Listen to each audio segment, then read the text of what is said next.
Welcome back to my YouTube channel. Hello mga ka-jelly, for today's video ay about sa emoji sticker ulit ang ating topic. So yes po, messenger emoji sticker po ulit ang ating topic, pero iba naman po yung emoji na ito. Ito po ay nangungutang, charot. So ito po ay iba po sa ginawa ko nung nakaraang video ko. Kasi ang nakalagay dito ay ganito. La, pautang, ano na, carry mo yan. Eh di ikaw na, wala akong pake. Mahiya ka naman. Wow ha? Hahaha. Sana all. Drama mo. Ayoko nga. Try mo kaya. Ha? Deserve mo yan. Calling. We. Oops. Sige na. Tired. So yan. Yan po yung aking emoji ngayon.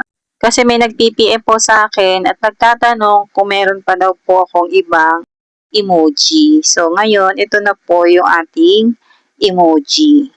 Gagawin ko po ito ng tutorial kung paano i-edit sa mga hindi pa po marunong mag-edit. Ay tapusin po ang video na to hanggang dulo para malaman mo kung paano mag-edit ng ganyan. Madali lang yan, basta tapusin mo lang ang video na to hanggang dulo dahil tuturuan kita kung paano pati yan maisesend sa iyong ka-chat. Pero may ginawa naman po akong tutorial kung paano nga mag-send na. Para diretso na. Isang video na yung panoorin nyo. So ngayon, simulan na natin. So ganun ulit. Pupunta po tayo sa Google Chrome. Dito ko po kasi sinesearch ang Gemini AI. At yung Google Gemini na unang lalabas ang itatap ko dyan. At kung bago ka pa lamang mag-i-edit dito sa Gemini, kailangan nakalagin ka gamit ng iyong Google account. At pag okay na, dito sa baba sa Ask Gemini, dito mo ilalagay yung prompt na kailangan para tayo ay makapag-edit. So, ipipaste ko po dito yung prompt. I-share ko din po sa inyo yan. Ilalagay ko sa description box at sa comment section. And then, kapag okay na yung prompt, pinutin mo yung plus sign, upload files, and media picker para mapunta ka sa iyong gallery. At ang gagawin mo dyan, syempre ay hahanap ka ng picture mo na gagamitin para sa emoji. So ngayon, pipili ako ng picture. Ayan. So ito na lang. Ayan yung ating gagamitin para makapag-edit tayo ng emoji. So, ayan. At wait lang natin mag-loading yung picture. Pag okay na yung picture, okay na din yung prompt, isend mo na yan sa Gemini AI para ma-edit na niya. Tapos, wait lang ang resulta. Madali lang naman mag-edit dito sa Gemini AI at ayan agad ang resulta. So, napakadami niyan. So ngayon, paano ba i-save? Ilang press mo lang na matagal yung picture. Tapos, piliin mo yung download image para ma-save siya sa iyong gallery. So, ngayon, tuturuan na rin kita kung paano mo masesend yan sa iyong ka-chat. Punta ka sa iyong gallery, hanapin mo yung sinave mo na galing sa Gemini AI.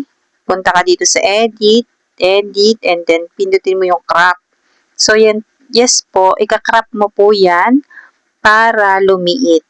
So, hindi kasi pwede sabay-sabay yan. So, pipili ka lang ng isa. So, ngayon, example ko ito. So, yan. Kailangan, pindutin mo yung check sa taas para ma-save siya. And then, itong isa, edit ulit, and then crop. Tapos, gamitin mo yung dalawang mong daliri. Paliitin mo lang yan, yung mga bawat dulo. Tapos, ilagay mo dun sa emoji na gusto mong paliitin. Ayan. So, ayan. Itong example ko.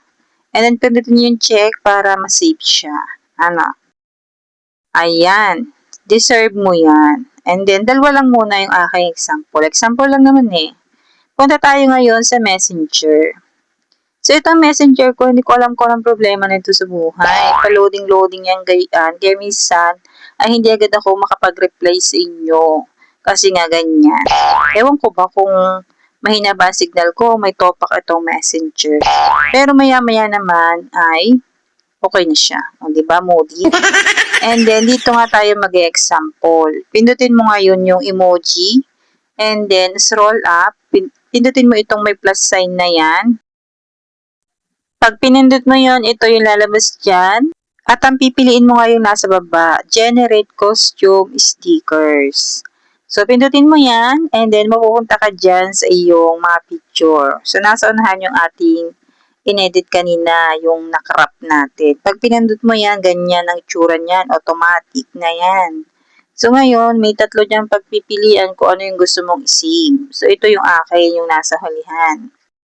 Ayan, pindutin mo lang yung save sa baba para masave siya dyan sa iyong messenger. So, ganyan siya.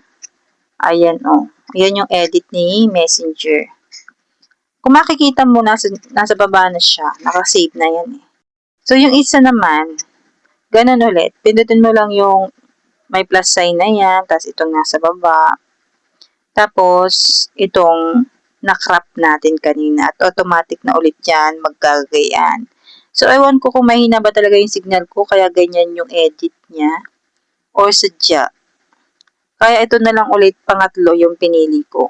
At pag nga isisend mo yan sa iyong ka-chat, pindutin mo lang yan para mag-send siya yan sa iyong ka-chat. Ano? So, ganun lang kadaling gumawa ng emoji sticker at kung paano nga mag-send sa ka-chat. Kung halimbawa ay yung pag-send sa ka-chat ay hindi mo masyadong maunawaan dahil napakabilis ng paliwanag ko, ay mayroon akong ginawang tutorial dyan. Pwede mong panoorin ito at mahaba-haba dyan yung aking paliwanag. Ano? So, ilalagay ko na lang sa comment section ang link ng video ko na yan para madiretso ka sa video ko. Sa may nagtatanong din sa akin kasi na yung inedit daw nila sa Gemini ay cartoon daw yung lumalabas, hindi yung mismong picture nila or yung mukha, ano. So, pag ganon, ay lagyan nyo ng,